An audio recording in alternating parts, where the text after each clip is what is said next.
All systems go na rin ang ating Philippine National Police para sa isasagawang national at local elections sa Lunes. Target ng PNP ang zero violence sa mismong araw ng eleksyon.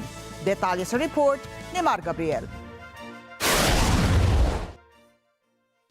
5 araw bago ang eleksyon, muling ininspeksyon ng liderato ng Philippine National Police, ang NEMAC o ang National Election Monitoring and Action Center sa Campo Crame.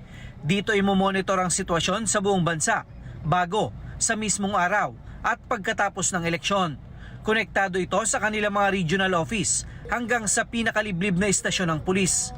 100% na po kami prepared for election. Pinakita lang po namin ngayon bakit po kami na it will become a real time. Gusto namin real time kung ano nangyayari sa ibaba. Makikita namin, ma-actionan namin. Kasama sa komposisyon ng NEMAC ang mga operator ng 911 hotline na silang tatanggap ng mga tawag kaugnay sa insidente ng karahasan, dayaan at bilihan ng boto sa araw ng eleksyon. Target ng PNP na makaresponde sa loob ng 5 minuto sa bawat tawag na kanilang matatanggap. So please, don't use yung ano po, tama po.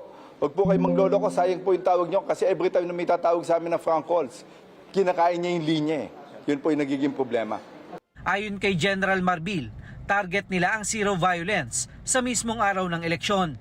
Kaya inatasan niya ang kanilang mga regional director na bumaba sa ground para tutukan ang sitwasyon at ang deployment ng kanilang mga tauhan. I want it to go down. No violence. We use all the means na pahinto po natin.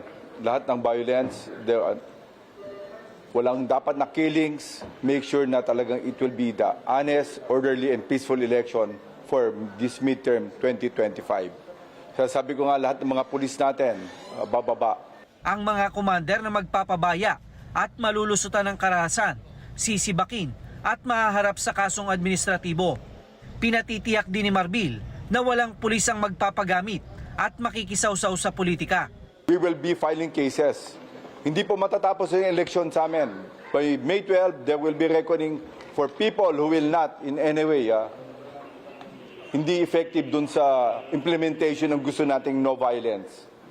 Especially yung dapat sila nandun sa baba.